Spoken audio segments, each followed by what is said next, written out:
Hello everyone on YouTube, this is Finalugia Guardian, also known as Lex Historia on vid.me, and today we're going to be doing part 2 of the review of the Canon SL1/100D, as it's known in Europe, DSLR.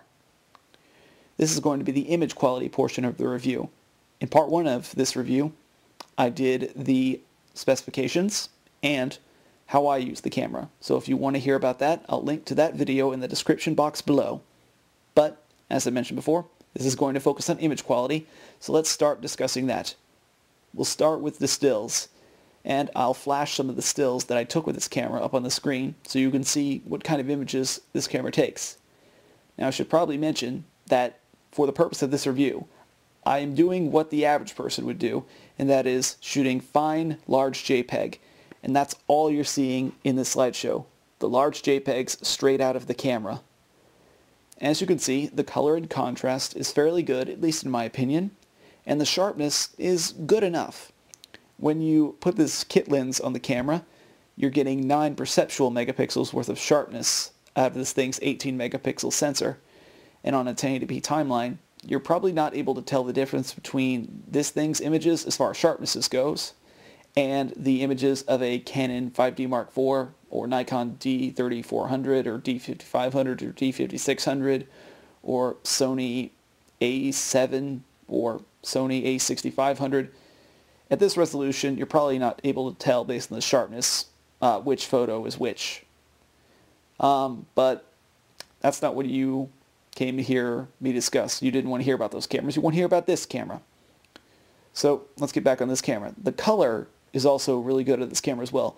Canon has always been good with the color out of camera JPEGs. Sony, of course, is not exactly known for the best out of camera color. You do have to grade the images, but if you shoot in RAW, you will get fantastic results with a Sony. And of course, you have the option to shoot RAW on this camera as well, but of course, if you're comparing this with something like a Sony A6500 or a Nikon D750 or D810 or D850 even, you are not going to have quite as good a dynamic range when you try and process the image in post. However, it is pretty good if you do want to shoot in RAW and then color correct later. So you have that option, just throwing that out there. So the color, of course, is more than good enough for most people, and it is certainly going to be better than the photo quality you will get out of your iPhone 6 or iPhone 6s. And it may even be better than the iPhone 7's quality, but that's my opinion. Now, of course, the iPhone 7 has some other advantages that this camera doesn't. One, it can actually be a live streaming camera if you need it to, and this, unfortunately, you can't live stream through. At least, not that I'm aware of. But as far as live streaming video goes, that's not what this camera was designed to do. It was designed to go out and shoot good quality images, and then you stick them in a computer and you make a movie out of them, or you post them on your social media like Facebook or Twitter, or I guess people still use Flickr.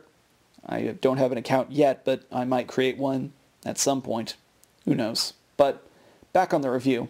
The next thing we're going to discuss, and that we've discussed the sharpness you get out of this, and the dynamic range you get out of this, and the colors you get out of this.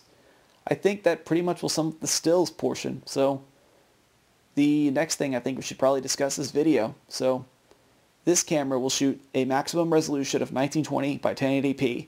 So no 4K on it, unfortunately. Canon, of course, never puts 4K in their consumer level cameras. At least not yet. Maybe that'll change when they finally release the Canon 90D, but as for now, you're stuck with 1080p. And what you're seeing right now is the video that has come out of this camera, 1920 by 1080p at 30 frames per second. And that's the max that you can shoot with this camera, 30 frames per second. No 60 frames per second, unfortunately. You're stuck with the 27.97 NTSC 30 frames per second. But is that a bad thing? Well, in my opinion, no. For me, right now, 30 frames per second at 1080p is good enough. And as you've seen from this video, it is unfortunately not the sharpest 1080p. And that actually goes back to the aliasing filter that is stuck onto the sensor of this camera. Now, of course, Canon improved their sharp 1080p in the Canon 5D Mark IV, and I think also in the 1DX Mark II. Unfortunately, those are both much more expensive cameras than this Canon SL1. But its video quality, I think, is at least on par with the Canon 6D. So, just, that's a good thing, I guess. And, of course, it's less expensive than that camera. And, of course, you are just still getting one memory card slot with both of the cameras. So, that's another thing you can take into account. You're not getting much more if you're getting the 6D over the Canon SL1. I mean, you do have that really large sensor that gives you good low light for both photo and video, but, you know, weigh your options. Price considered, I think this gives you a better image quality for your dollar. And, of course, the low light capability in video, just like in stills, it's okay. If you crank the ISO up to 800, 800 is about where I would want to cut the video off. However, I have used up to ISO 3200 in one instance, and it did produce a relatively good image. And of course, I also had the aperture opened up all the way to try and get as much light as I could. And of course, this being a variable aperture lens, you can only get the f3.5 aperture when you're zoomed all the way out to 18 millimeters, which is the equivalent of about 28 millimeters on a full-frame DSLR. So you're getting the field of view of your iPhone when you zoom all the way out with this lens. And, of course, back on the video quality, even 1080p, 30 frames per second, the advantage of having a 30 frames per second video is that if you're using your 180-degree shutter rule and shooting with a shutter speed of 1/60th of a second, you're actually gathering more light than you would if you were shooting at 60 frames per second and also obeying the 180-degree shutter rule by shooting 125th of a second. So that'll let in less light, which means you'd have to crank up your ISO in order to compensate. And that would give you more noise. So there is an advantage to shooting at a slower shutter speed. You get more light and thus less noise. And a lot of people, I think, are used to the way 30 frames per second looks. And for some people, since they got used to that, 60 frames per second can look odd, almost like a sports broadcast. Like you're basically broadcasting the news and not artistic quality video. Well, that's my excuse anyway for not being able to shoot 60 frames per second. Maybe I'm biased because I don't have it on this camera, but leave your thoughts in the comments on that below.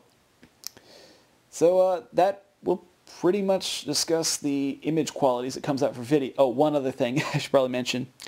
Because the autofocus in this camera is a hybrid CMOS system, which uses both phase detect and contrast detect autofocus, combination of both, it will be better than, say, the Panasonic GH4, which uses a pure contrast detect system. So the GH4 will hunt for focus a little more when you're shooting video, as will the Nikon DSLRs. They'll also hunt for focus as well. So the autofocus will be better on this camera, and because it's optimized to shoot really good with the SL1's 18 to 55 millimeter STM lens, your autofocus will be silent with this camera, which means it won't be picked up by your camera's onboard mic. And because it's fast, accurate, and silent, you'll be able to get closer to movie quality focus pulls with this camera, rather than having to just manually focus, which is what a lot of people do with Panasonic cameras. As Jordan Drake noted in one of his videos on TCS TV, he manually focuses all of his lenses when he's shooting with his Panasonic GH5. He gets amazing quality images out of it, but he still has to rely on manual focus to make sure that he gets those really good quality focus pulls. But it's a trade-off. You do lose 4K when you go to this camera, even though you get pretty good autofocus, especially with the STM lenses.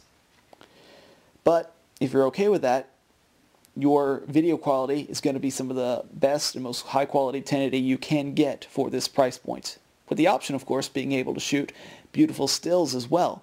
So if you're a hybrid shooter like me who shoots stills and video, I think you'll be very, very happy with this camera in its video quality for the price you're paying.